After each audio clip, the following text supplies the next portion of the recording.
ok alors mi riêng níខ្ញុំបង្ហាញអ្នកទាំងអស់គ្នាអំពីរបៀបនៃការ track បាទអញ្ចឹងខ្ញុំប្រើ clip នេះបាទ track នេះគឺសំខាន់យើងអាចកែពណ៌អាចដាក់ effect ផ្សេងៗដើម្បីកុំឲ្យប៉ះពាល់លើរូបណាមួយដែលយើងមិនចង់បានណាបាទហើយខ្ញុំចង់បញ្ជាក់ទៅទៀតថាការ track នេះ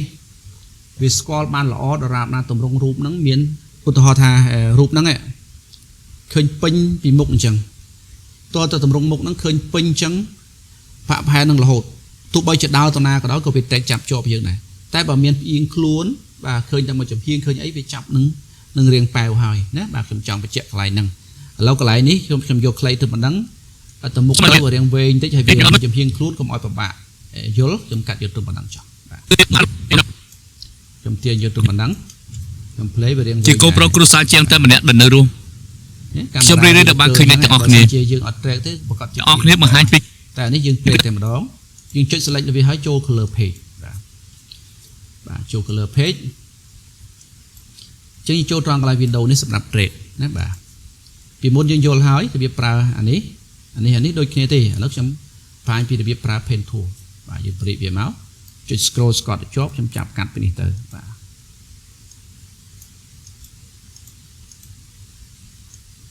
កាត់តាមទម្រង់រូបហ្នឹងបាទខ្ញុំកាត់ល្មមទេបាទអ្នកទាំងអស់គ្នាដល់ពេលប្រើការកាត់ឲ្យស្អាតបាទត្រូវមួយផ្នែករូបហ្នឹងទៅវាចាប់ key កាន់តែល្អណាបាទវា track ទៅកាន់តែល្អអរគ្នាកាត់ហើយស្កត់ scroll ឲ្យជាប់ចាប់ទាញបាទចង់ព្រីបរួម control បូកលេខដកបូកលេខបូកបាទនេះចង់ឲ្យបានស្អាតទៅកាត់ឲ្យព្រីឲ្យធំហើយមើលកុំឲ្យវាខុសចន្លោះបាទខុសកន្លែងខ្នាច់ណាមួយអញ្ចឹងណាហ្នឹងបានវា track បានស្អាតតែនេះដូចខ្ញុំថាអញ្ចឹងខ្ញុំគាត់បង្ហាញទេកុំឲ្យវា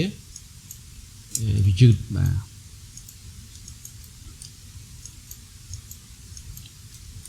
ព្រោះហើយយើងភ្ជាប់ជាមួយនឹងចំណុចដែលយើងចាប់ពីដំបូងទៅបាទវាចេញអញ្ចឹងអូខេបន្តមកទៀតយើងដាក់ cursor ចុងបញ្ចប់អញ្ចឹងយើងចូលត្រង់កន្លែង tracker យើងយកកន្លែងនេះបាទ tracker forward នេះចុចមកវាចាប់ផ្ដើមទាញឲ្យយើងបាទនេះវាសេរីយើងតែម្ដងទោះបីជាលឹកកើទាញទៅណាក៏នៅតែដាក់ជាប់ត្រឹមនឹងដែរបាទអញ្ចឹងខ្ញុំដាក់ fit ហើយក្នុងនេះខ្ញុំបញ្ជាក់បន្តិចបាទនៅពេលដែលយើង track នឹងហើយណាបាទបន្តមកទៀតបើសិនយើងចង់ដាក់ effect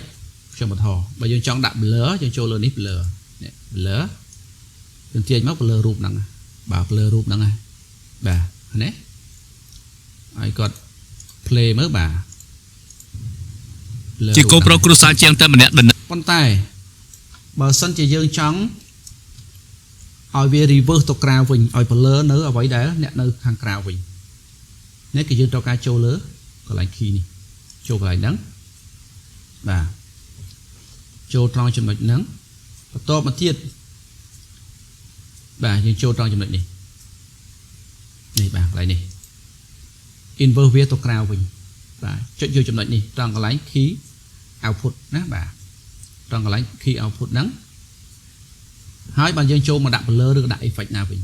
ខ្ញុំបន្តឲ្យយើងដាក់ effect ទាញចូលលើហ្នឹងណារូបនៅខាងក្រៅនោះឡើង